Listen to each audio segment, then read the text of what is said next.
is actually basic difference between so that to very much to too much right. और जो adjective के बारे में कुछ ना कुछ जानकारी दे, कुछ ना कुछ ऐड करे, उसे हम लोग कि इन दोनों शब्दों के बीच में डिफरेंस क्या है, इनको इस्तेमाल कहाँ करना है। ये आप डांस इनमें कई बार आता है टू गुड यार, टू गुड, टू नाइस यार, टू नाइस। अरे उनको एग्जाम नहीं देना भैया।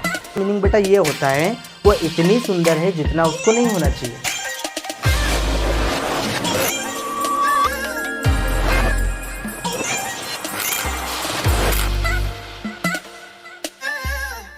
Hello friend, good evening to all of you once again. Welcome you to on my YouTube channel RDK English. I hope you all are actually doing well. आज का topic बहुत ही interesting होने वाला है. This is actually fourth video of adverb, right? This is actually fourth part of adverb in which we are going to learn what is actually basic difference between so that to very much to too much, right? तो अभी तक 4 video already upload कर चुका हूं मैं दोस्तों। अगर आप में से कोई नया बच्चा जो उन वीडियोस को अगर आप लोगों ने नहीं देखा है तो I would like to request you to watch those video first then refer this one, right. तो without further ado let get started. चलिए आज हम लोग बेसिक डिफरेंस जानते हैं इन शब्दों के बीच में है क्या। ये बेसिक तौर पे हम लोग आम बोलचाल की भाषा में इस्तेमाल करते हैं, लेकिन जब बात आती है रिटर्न की तो कहीं ना कहीं हम लोग थोड़े से उसको आइडेंटिफाई करने में गेट लॉस्ट हो जाते हैं। तो मैं कोशिश ये करूँगा कि सिर्फ मैं आपको एडवर्ब में क्यों समझा रहा हूँ उसका रीज़न में बताऊँगा कि ये शब्द हम लोग ने 10वीं 12वीं में पढ़े होंगे। सो दैट की जगह टू का प्रयोग करना, वेरी और कॉमा की जगह सो दैट लगाना, ये किया होगा आप लोगों ने इस्तेमाल, लेकिन इनकी ग्रामर क्या है ना। तो हम उसी की चर्चा करने वाले हैं। तो हम लोग शुरुआत करते हैं कि सो और दैट के बीच में डिफरेंस क्या है। यहाँ आपका सो क्या है और दैट सो क्या है और डू क्या है। देखिए दोस्तों, अगर ग्रामेटिकल प्रोफाइल देखें तो ये दोनों किस तरीके से बिहेव करते हैं, एडवर्ब की तरह। सो और दैट किस तरीके से बिहेव करते हैं, एडवर्ब की तरह। मैं ये नहीं कहता हूँ कि हमेशा एडवर्ब होंगे, कहीं कहीं एडजेक्टिव भी हो सकते हैं, वो डिपेंड करता है सेंटेंस के ऊपर कि आपने उसको इस्तेमाल कैसे किया। लेकिन अभी मैं एडवर्ब के चैप्टर में समझा रहा हूँ तो मैं सिर्फ एडवर्ब की ही चर्चा करूँगा, राइट। तो चलिए समझने की कोशिश करते हैं। सबसे पहले बात कर लेते हैं, पहले देख लेते हैं किस तरीके से एडवर्ब का काम करता है। मैंने यहाँ पर लिखा टू और यहाँ पर लिख दिया सो। मैंने बोल दिया ही इज़ सो हैंडसम, ठीक है ना। फिर मैंने लिखा, अब देखो हैंडसम क्या है मुझे नहीं पता, कोशिश करके देख लेते हैं। कैसा आदमी है, सुंदर आदमी है। तो कैसा का कहीं ना कहीं जब आंसर आपको मिलता है तो वो एडजेक्टिव की कैटेगरी में चला जाता है। किसकी कैटेगरी में चले जाता है, एडजेक्टिव की कैटेगरी में चले जाता है। तो हम इसको क्या मान लेते हैं कि भैया ये आपका एडजेक्टिव है। और जो एडजेक्टिव के बारे में कुछ ना कुछ जानकारी दे, कुछ ना कुछ ऐड करे, उसे हम लोग क्या बोलते हैं भैया, एडवर्ब बोलते हैं। तो सो यहाँ पर इस तरीके से क्या होगा डिफाइन कि यहाँ पर भैया सो क्या है, आपका एडवर्ब है, जो एडजेक्टिव से पहले आ सकता है, वर्ब को मॉडिफाई कर सकता है, खुद को भी मॉडिफाई कर सकता है, राइट। और अन्य पार्ट्स ऑफ स्पीच जैसे कंजंक्शन और प्रपोजिशन को भी मॉडिफाई कर सकता है। टू क्या है देखने की कोशिश करते हैं। मैंने कहा ही इज टू डल, वह बहुत क्या है, डल है। वह इतना डल है जितना उसको नहीं होना चाहिए। टू का मीनिंग कहीं ना कहीं नेगेटिव जाता है, राइट। तो ये नेगेटिव एडजेक्टिव के साथ आता है। तो फिलहाल मैं आपको समझा रहा हूँ, डल कैसा है, मंद बुद्धि, एकदम डल है। कैसा है भैया, डल है। ये आपका क्या हो जाएगा, एडजेक्टिव। और जो एडजेक्टिव को मॉडिफाई करे उसी को हम लोग क्या बोलते हैं, एडवर्ब। तो ये बात तो पक्का होगी कि भैया ये दोनों शब्द किस तरीके से बिहेव कर रहे हैं सेंटेंस में, एडवर्ब की तौर पे बिहेव कर रहे हैं। अब आगे इसी को समझने की कोशिश करते हैं कि आप टू और टू हम लोग आज पढ़ने के वाले हैं भैया। टू की जगह क्या लगाना है, या सो दैट की जगह क्या लगाना है, सो दैट के स्थान पर आपको किसका प्रयोग करना है, टू का प्रयोग करना है। सर इनका प्रयोग होता क्यों है, कुछ नहीं, बस सेंटेंस को बोलने का एक तरीका है दोस्तों। सेंटेंस को छोटा करके बोलने का तरीका होता है, राइट। या तो आप वेरी से बोल दो, कॉमा से बोल दो, तो कई बार उसकी जगह सो दैट लगा देते हैं। और कई बार उसको और छोटा करना है तो टू और टू का प्रयोग कर देते हैं, ठीक है ना। मीनिंग लगभग सेम ही जाता है, बस बोलने का नज़रिया थोड़ा सा बदल जाता है। चलो समझने की कोशिश करते हैं। सबसे पहले बात कर लेते हैं सो और दैट की। देखिए ये आपको एक सेंटेंस दे रखा है कि ही is very weak, he can not walk, वह बहुत कमज़ोर है, वह चल नहीं सकता। तो आपको क्या करना है, यहाँ पर आपने शब्द सुना होगा वेरी। अब वेरी क्या है, आप बचपन से इस्तेमाल करते आए, very beautiful, very cunning, very smart, very smooth. तो आपने इसको वेरी को कहीं ना कहीं किसी एडजेक्टिव से पहले ही पाया है। तो ये भी क्या हो जाएगा दोस्तों, आपका ये भी हो जाएगा आपका एडवर्ब। अब ये कौन सा एडवर्ब होता है, ये एडवर्ब ऑफ डिग्री होती है। ये किसी एडजेक्टिव से पहले आके उसकी डिग्री को बढ़ा देते हैं। भाई सुंदर तो है लेकिन बहुत सुंदर है, तो देखो सुंदरता की डिग्री को और मैंने बढ़ा दिया, तो इनको बोल सकते हो एडवर्ब ऑफ डिग्री। ऐसे बहुत सारे शब्द होते हैं, प्रीटी होता है, क्वाइट होता है, फेयरली होता है, रादर होता है, ये भी एडवर्ब की तरह बिहेव कर सकते हैं, किसी भी एडजेक्टिव की डिग्री को बढ़ा सकते हैं, राइट। आगे हम लोग इनकी भी चर्चा करेंगे। तो भैया ये जो सो होता है एडवर्ब, तो ये किसको रिप्लेस करेगा? एडवर्ब। एडवर्ब एडवर्ब को ही रिप्लेस करता है। और हम लोगों ने बचपन से पढ़ा कि भाई कॉमा की जगह हम लोग क्या लगा देते हैं? डैट का प्रयोग कर देते हैं। हाँ सर, इतनी बातें तो हम लोगों ने की है, इतनी बातें हम लोगों ने सीखी है बचपन में। तो कोशिश करके देखते हैं।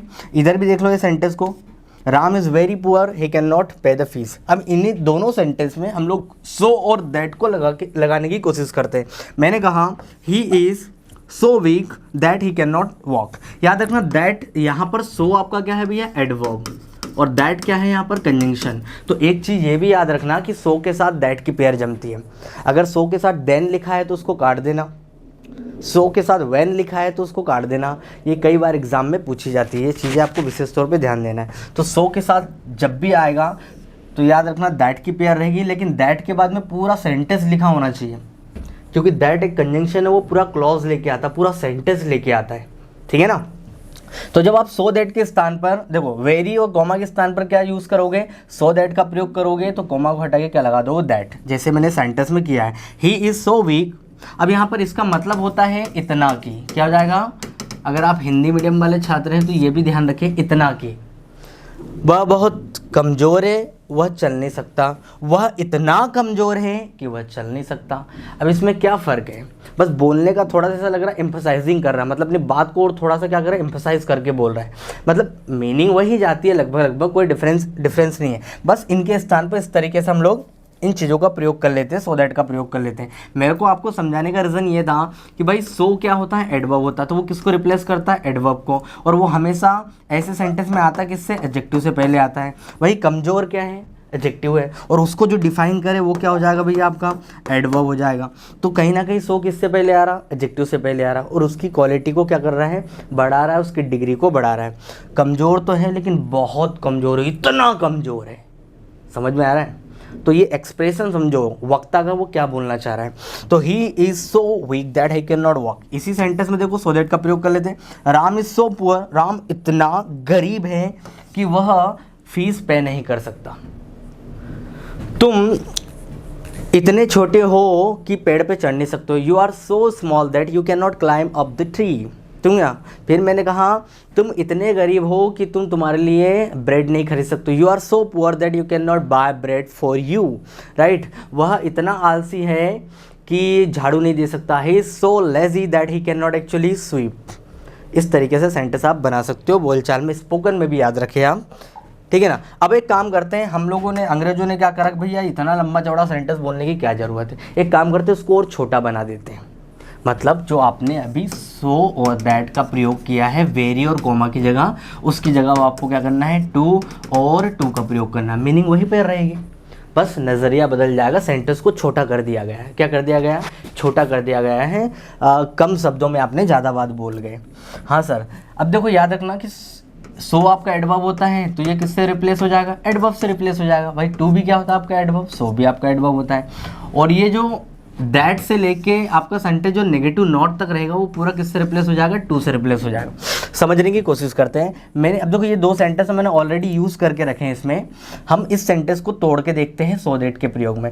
ही is too weak to walk, इसलिए कहीं ना कहीं ऐसा रहा होगा, he is so weak that he can not walk, ठीक है ना। वो इतना कमज़ोर है कि चल नहीं सकता। ये वाला सेंटेंस ऐसा रहा होगा तभी ऐसा बना है। अब आपको क्या करना पड़ेगा? ये जो सो होता है इसको किससे रिप्लेस करना पड़ेगा? आपको टू से रिप्लेस करना पड़ेगा, राइट। और अब देखना क्या करना है, यहाँ तक तो हो गया। ही इज़ टू वीक, अगर इतना सेंटेंस बोलूँगा तो वो गलत हो जाएगा, आपको टू लगाना पड़ेगा आगे। ही इज़ टू वीक, वह इतना कमज़ोर है। अब यहाँ पर आपको ये वाला टू लगाना है। अब ये जो टू है ये बेटा आपका इन्फिनेटिव, वो आपने पढ़ी होगी ना, वर्ब टू प्लस वर्ब का फर्स्ट फॉर्म इन्फिनेटिव लिखते हैं हम लोग। तो ये आपका क्या है? नॉन फाइनाइट बोल सकते हो आप, टू प्लस V1 इन्फिनेटिव है ये। और इन्फिनेटिव के बाद में क्या आता है? वर्ब का फर्स्ट फॉर्म आता है। टू के बाद में क्या आता है? वर्ब का फर्स्ट फॉर्म आता है। तो ही तो आएगा नहीं सब्जेक्ट, कैन भी नहीं आएगा, नॉट भी नहीं आएगा। अब सीधा सा इसको ज़रूरत किसके है? वर्ब की है, बन गया आपका सेंटेंस। इसलिए वहाँ पर जो एक सिंगल टू होता है उसके बाद वर्ब का फर्स्ट फॉर्म आता है, ये रीज़न है। क्योंकि वो टू को ज़रूरत किसकी है, वर्ब के फर्स्ट फॉर्म की ज़रूरत है, ना कि सब्जेक्ट की, ना कि नॉट की, ना कि किसी हेल्पिंग वर्ब की ज़रूरत है। तो करेक्शन हो जाएगा he is too weak to walk, वह इतना कमज़ोर है कि चल नहीं सकता। इधर भी वही कहानी है, he is too weak to walk, Ram is too poor to pay the fees, Ram इतना गरीब है कि पैसे पे नहीं कर सकता। कुछ सेंटेंस और लिखे हैं, इस पर और फोकस कर लेते हैं। देखो, the bag is too heavy for me to lift it, यह बैग मेरे लिए भारी है, इसको उठाना, यह बैग बहुत भारी है मेरे लिए, इसको उठाना, राइट। तो कहीं ना कहीं ये सेंटेंस ऐसा रहा होगा, तभी ये इस तरीके से लिखा हुआ है। बेटा यहाँ पर ये एडजेक्टिव गलत हो गया है, यहाँ पर आप हैवी कर लो, it was writing mistake, right. The bag is so heavy that I can not lift it, bag बहुत ज़्यादा इतना कम मतलब इतना भारी है कि मैं उसको उठा नहीं सकता। तो ये वाला जो सेंटेंस ऐसा रहा होगा, ऐसा रहा होगा, ये वाला सेंटेंस ऐसा रहा होगा। जब इसमें आप प्रयोग करोगे तो देखो, सो को किससे रिप्लेस करोगे, टू से रिप्लेस कर दिया, और जो दैट रहेगा, दैट से लेके नॉट तक आप किससे रिप्लेस कर जाओगे भैया, एक टू से रिप्लेस कर जाओगे, वर्ब का फर्स्ट फॉर्म लगाओगे ऑब्जेक्ट। इधर वही कहानी है, he is too strong for you to beat him, भाई वो तुम्हारे लिए स्ट्रॉन्ग है, मैं तो उसको पीट सकता हूँ, वो तुम्हारे लिए क्या है, बहुत स्ट्रॉन्ग हो, तुम्हारे लिए उसको पीटना मुश्किल है, मैं तो पीट सकता हूँ। तो यहाँ पर आपको एक दूसरा सब्जेक्ट लगाना पड़ेगा। अगर मैं दूसरा सब्जेक्ट नहीं लगाऊंगा तो पता है इसका मीनिंग क्या होगा, ही इज़ टू स्ट्रॉन्ग, वह इतना स्ट्रॉन्ग है, फॉर, अगर ये फॉर और यू नहीं लगा तो क्या होगा, वह इतना स्ट्रॉन्ग है कि वह उसे पीट नहीं सकता, वह इतना स्ट्रॉन्ग है कि वह उसे पीट नहीं सकता, ये तो बदतमीजी हो जाएगी कि वह इतना स्ट्रॉन्ग है वह उसे पीट नहीं सकता। तो आपको कोई दूसरा सब्जेक्ट, भाई उस पर काम तो दूसरा व्यक्ति करेगा ना, he is too strong for you to beat him, तो ये सेंटेंस कहीं ना कहीं ऐसा होगा, he is so strong that you can not beat him, वह इतना स्ट्रॉन्ग है कि तुम उसे पीट नहीं सकते। और अगर मैं यहाँ पर ही लगा देता हूँ तो इसका मीनिंग क्या होगा, he is so strong that he can not beat him, वह इतना स्ट्रॉन्ग है कि वह उसे पीट नहीं सकता। अगर एक ही सब्जेक्ट है तो गलत है, अगर ये भी दूसरा है तो फिर अलग बात हो जाएगी। समझ में आ गया भैया, ये बेसिक यूजेस मैंने आपको बताया, इस तरीके से आपको यूज़ करना है and you can make your English incisive in speaking, right. तो ये स्पोकन और स्पीकिंग, सॉरी स्पोकन और कॉम्पिटिटिव दोनों के तरीके से आपको इसको समझना है, याद रखना है, दैट्स ऑल, ठीक है ना। चलिए कुछ और यूजेस की बात कर लेते हैं। अब मैं यहाँ पर एक और छोटा सा यूज़ लेके आया दोस्तों। अगर बात करें सिंगल सिंगल, टू और वेरी की बात करें कि इन दोनों शब्दों के बीच में डिफरेंस क्या है, इनको इस्तेमाल कहाँ करना है। ये आम बोलचाल की भाषा में बहुत इस्तेमाल करते हैं लेकिन कई बार गलत हो जाता है। तो मेरा उद्देश्य ये रहेगा कि भाई जान लो कि इनका इस्तेमाल कहाँ करते हैं। बाकी तो आपको सब कुछ पता ही है, लेकिन फिर भी थोड़ा बहुत ज्ञान है जो कोशिश करता हूँ, 4-5 सेंटेंस मेरे को भी आते हैं तो मैं वो लिमिटेड बुद्धि से इसको समझाने की कोशिश करता हूँ, राइट। चलिए समझने की कोशिश करते हैं। यहाँ पर देखो, मैंने तो भैया ये पढ़ा है कि जो टू होता है वो बैड क्वालिटी के लिए होता है और वेरी जो होता है वो गुड क्वालिटी के लिए होता है। अब सर ये गुड और बैड क्या पिक्चर आ गई है, अभी तक तो ऐसा कुछ था नहीं, हम तो बचपन से यूज़ करते हैं, हमको ना देखा भी नहीं कि गुड क्वालिटी की बैड क्वालिटी है, क्योंकि सिस्टमेटिक वे में नहीं पढ़ा ना इसलिए। बेटा बैड क्वालिटी का मतलब यदि मान लो कोई डल है, डल मतलब एकदम मंद बुद्धि का, इस तरीके से आइडल है, सुस्त निकम्मा है ना, ये तो नेगेटिव क्वालिटी होती है। अगर कोई अगली है, अगली मतलब भद्दा कुरूप बदसूरत, तो वो बैड क्वालिटी हो जाएगी। अगर कोई लेज़ी है, लेज़ी मतलब आलसी, तो ये बैड क्वालिटी है। लेज़ी होना अच्छी क्वालिटी है क्या, यू आर लेज़ी मतलब तुम आलसी हो, अच्छी क्वालिटी हो, बुरी क्वालिटी है। तो ऐसी बुरी क्वालिटी के लिए क्या लगाओगे आप, टू का प्रयोग करोगे। किसका प्रयोग करोगे भैया, टू का प्रयोग करोगे। अब अच्छी क्वालिटी तो आप बचपन से जानते आ रहे हो, अरे भैया बहुत सुंदर है, वो तो क्या है, बहुत सुंदर है, बहुत हैंडसम है यार, क्या बताऊं, बहुत हैंडसम, बहुत स्मार्ट है रे दादा। तो ये सब अच्छी क्वालिटी है, तो इसके साथ में वेरी लगा दो और इसके साथ में क्या लगा दो भाई साहब, टू लगा दो, बुरी क्वालिटी के लिए। चलो कुछ एग्जाम्पल से और बेहतरीन तरीके से समझने की कोशिश करते हैं। मैंने कहा सी इज़ टू ब्यूटीफुल, अगर इतना सेंटेंस में लिखता हूँ तो कहीं ना कहीं ये सेंटेंस गलत कैटेगरी में चले जाएगा। अच्छा ब्यूटीफुल एडजेक्टिव है, कैसी लड़की है, सुंदर है, कैसी क्वालिटी है, अच्छी क्वालिटी है, अच्छी क्वालिटी के साथ क्या नहीं आता है, टू नहीं आता। सर हमने तो सुना है वो डांस इंडिया डांस, इनमें कई बार आता है टू गुड यार, टू गुड, टू नाइस यार, टू नाइस। अरे उनको एग्ज़ाम नहीं देना भैया, बोलचाल में आप बोल सकते हो, वो सेंस चला जाता है कि आप उनको पॉजिटिव वे में बोल रहे हो, है ना। टू गुड यार, पॉजिटिव वे में बोल रहे हो, एग्जाम में थोड़ी ना पूछ रहे हैं कि टू गुड लगा भाई, वहाँ पर तो आपको बैड क्वालिटी के लिए 2 ही मार्क करना पड़ेगा। तो रिटर्न और स्पोकन इंग्लिश अलग अलग होती है, जो आप कई बार बोलते हो वो लिख नहीं सकते हो, ठीक है ना, और जो एक्चुअल में लिखा जाता है वो कई बार आप बोलते नहीं हो। तो दोनों इंग्लिश थोड़ी थोड़ी सी डिफरेंस होती है, क्योंकि हम जो इंग्लिश सीख रहे हैं वो ब्रिटिश इंग्लिश सीख रहे हैं, और बोलचाल में जो चलती है इंटरनेट की जो भाषा है वो अमेरिकन लैंग्वेज है। तो दोनों को भैया इनके स्पेलिंग भी अलग होती है, जैसे प्रोग्राम प्रोग्राम हो जाता है, सेंटर सेंटर हो जाता है, कलर कलर। तो क्यों ऐसा है? क्योंकि दुर्भाग्य हमारा, जो अंग्रेजों ने हम पे 250 250 300 साल राज किया है वो छोड़ के चले गए, वही आजकल आपके ऑफिशियल टर्म में पूछी जा रही है, गवर्नमेंट एग्जामिनेशन में पूछी जा रही है, ठीक है ना। तो भैया स्मार्ट क्या है आपका? एडजेक्टिव है। स्मार्ट कैसी क्वालिटी? अच्छी, चतुर होना, अच्छी बात है, तो उसके साथ टू नहीं आएगा, टू लगाना गलत है। फिर सर करे क्या? बेटा टू को रिप्लेस कर दो। आप किससे रिप्लेस कर दोगे? वेरी से कर दोगे।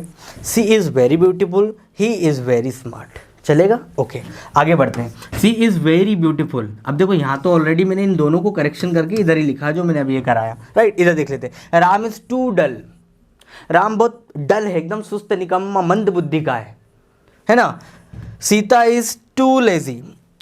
अच्छा सर यहाँ पर जो है सी इज़ टू ब्यूटीफुल, ये गलत इसलिए क्योंकि ब्यूटीफुल अच्छी क्वालिटी है और टू जो होता है बैड क्वालिटी के लिए आता है। तो सर ये तो ठीक है, ये समझ में आ गया, लेकिन अगर देखा जाए तो इसका मीनिंग क्या निकलेगा? ये गलत क्यों है? एक तो मैंने रिजल्ट मार्क किया कि भैया टू जो होता है बैड क्वालिटी के लिए आता है, और क्वालिटी आपने अच्छी लगाई तो आप टू का प्रयोग नहीं कर सकते हो। बाकी इसका मीनिंग क्या निकल सकता है? इसका मीनिंग बेटा ये होता है वह इतनी सुंदर है जितना उसको नहीं होना चाहिए।